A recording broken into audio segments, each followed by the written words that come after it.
Hello my dear students, ಹೇಗಿದ್ದೀರಾ ಎಲ್ಲರೂ? Welcome to Pallavi tutorials. ಮಕ್ಕಳೇ, ಈ ಒಂದು ವಿಡಿಯೋದಲ್ಲಿ ಫಸ್ಟ್ PUC ಎಕನಾಮಿಕ್ಸ್ಗೆ ಸಂಬಂಧಪಟ್ಟಾಗೆ 2024 ಆ್ಯನುವಲ್ ಎಕ್ಸಾಮ್ ಏನು ನಡೆದಿತ್ತು ಅದರದೊಂದು ಕ್ವಶನ್ ಪೇಪರ್ ನನ್ನ ಹತ್ರ ಇದೆ.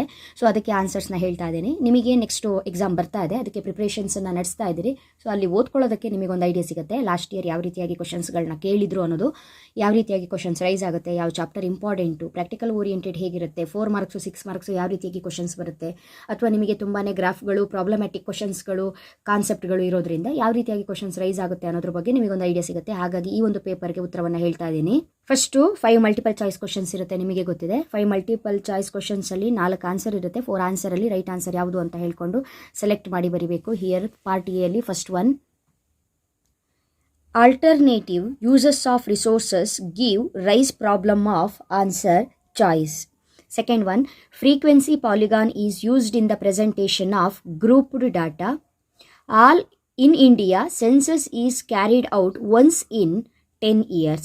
In India, census is carried out once in 10. Leather industry and tourism are non-farm sector. Last one, those who are working in the formal sector enjoy social security benefits. Next, fill in the blanks questions. Bracket ಅಲ್ಲಿ answers ಇರುತ್ತೆ. Right ಆನ್ಸರ್ನ ಯಾವುದು ಅಂತ ಹೇಳಿ ನೋಡಿ select ಮಾಡಿ ಬರೀಬೇಕು. Here first one, data, numbers, equations are being used in statistics. Component bar diagrams are also called subdivided bar diagrams. Subdivided bar diagrams. So, idu 7th one ige answer. Next, the choice of target groups is very important while preparing the project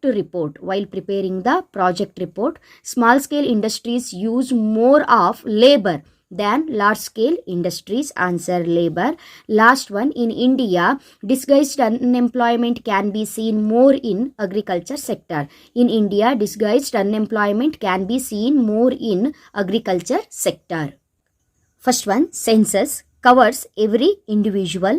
Sigma n, total number of observation. PPI, producer price index. Prime Minister, chairperson of the planning commission. World Bank, answer, India and the knowledge economy. 1 mark question, give the meaning of sampling error ಅಂತ ಕೇಳಿದರೆ. So ನಿಮಗೆ ನಾನು chapter wise important ಕ್ವಶನ್ಸ್ಗಳನ್ನ ಎಕನಾಮಿಕ್ಸಲ್ಲಿ ಕೊಟ್ಟಿದ್ದೀನಿ. So ವೀಡಿಯೋಸ್ಗಳನ್ನ ಯಾರಾದರೂ watch ಮಾಡಿಲ್ಲ ಅಂತ ಹೇಳಿದ್ರೆ watch ಮಾಡಿ. ಪ್ರತಿ ಚಾಪ್ಟರಲ್ಲೂ ಬರುವಂತಹ multiple choice questions, fill in the blanks, math the following, 1 word, 2 marks, 4 marks, next 6 marks, practical oriented questions ಎಲ್ಲವನ್ನು ಅಪ್ಲೋಡ್ ಮಾಡಿದ್ದೀನಿ, ನೋಡ್ಕೊಳ್ಬೇಕು.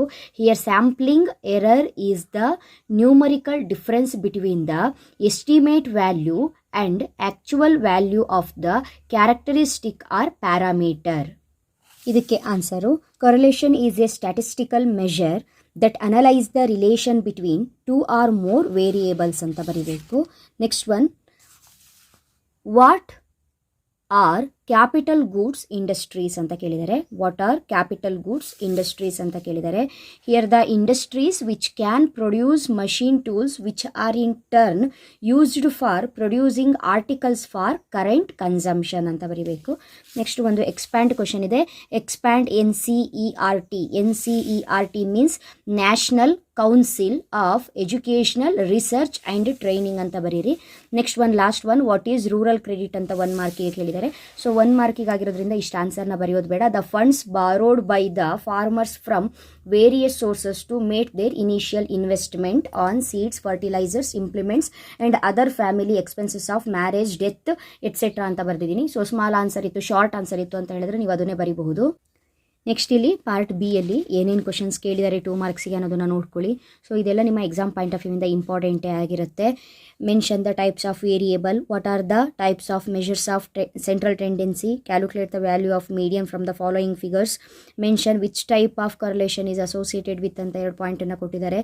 Steps in developing a project ಕೊಟ್ಟಿದ್ದಾರೆ, 4 ಸ್ಟೆಪ್ಸ್ ಯಾವುದಿದೆ ಅದನ್ನು ಬರೀಬೇಕು. Next, give the example for direct tax and indirect tax ಆಗಿರ್ಬೋದು, indicators of educational achievement in country ಆಗಿರ್ಬೋದು. Next, money lenders ಬಗ್ಗೆ ಒಂದು ಕ್ವಶನ್ ರೈಸ್ ಮಾಡಿದ್ದಾರೆ.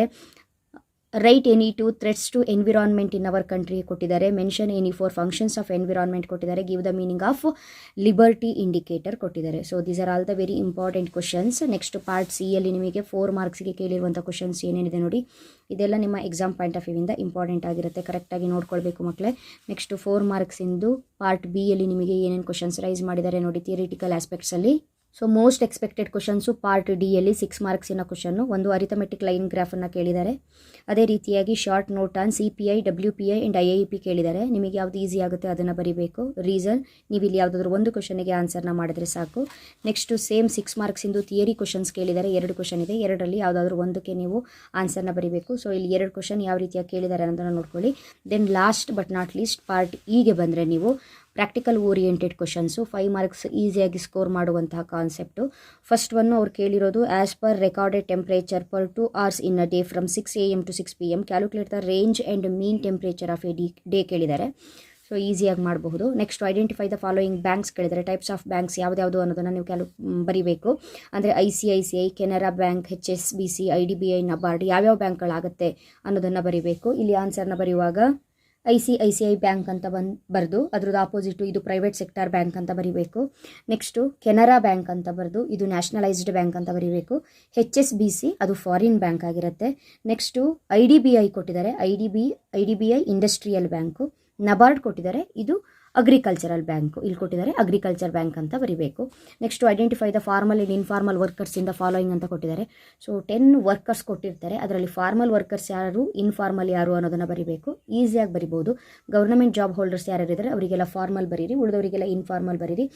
ಇಲ್ಲಿ ಫಾರ್ಮಲ್ ಅಂತ ಬಂದಾಗ ಯಾರ್ಯಾರಿಗೆ ಬರಿಬೋದು ಅಂತ ಹೇಳಿದ್ರೆ SBI cashier, next government hospital nurse, next government primary school teacher, revenue inspector, next police ಇದ್ದಾರೆ, ಇಲ್ಲಿ ಪೊಲೀಸ್ ಇವ್ರನ್ನ ಬರಿಬಹುದು. ಇನ್ಫಾರ್ಮಲ್ ಅಂತ ಬಂದಾಗ ಪೆಟಿ ಶಾಪ್ ಓನರ್ ಬರಿಬೋದು, ಪೆಟಿ ಶಾಪ್ ಓನರ್ ಬರಿಬೋದು. ನೆಕ್ಸ್ಟ್ ಬಂದು ಟೈಲರ್ ಬರಿಬೋದು. ನೆಕ್ಸ್ಟ್ ಇಲ್ಲಿ ಹ್ಯಾಂಡ್ಲೂಮ್ ವೇವರ್ ಬರಿಬಹುದು. ನೆಕ್ಸ್ಟು ಸ್ಟ್ರೀಟ್ ವೆಂಡರ್ ಬರಿಬಹುದು. ನೆಕ್ಸ್ಟ್ ಅದೇ ರೀತಿಯಾಗಿ ಲಾಸ್ಟು ಅಗ್ರಿಕಲ್ಚರಲ್ ಲೇಬರ್ಸ್ ಬರಿಬೋದು. ಸೊ ಇಷ್ಟೇ, ನೀವು ಫಾರ್ಮಲ್ಲು ಇನ್ಫಾರ್ಮಲ್ ಯಾರು ಅಂತ ಅದ್ರ ಮುಂದೆ ಬರೆದ್ರಾಯ್ತು, 5 ಮಾರ್ಕ್ಸು ನಿಮಗೆ ಸಿಗುತ್ತೆ. ಈ ಒಂದು ಪೇಪರು ನಿಮಗೆ ಒಂದು ಐಡಿಯಾ ಬರಲಿ, ಲಾಸ್ಟ್ ಎಕ್ಸಾಮ್ ಹೇಗಿತ್ತು ಅನ್ನೋದ್ರ ಬಗ್ಗೆ ಐಡಿಯಾ ಬರಲಿ ಅನ್ನೋ ಕಾರಣಕ್ಕೆ ಅಪ್ಲೋಡ್ ಮಾಡಿರುವಂಥದ್ದು.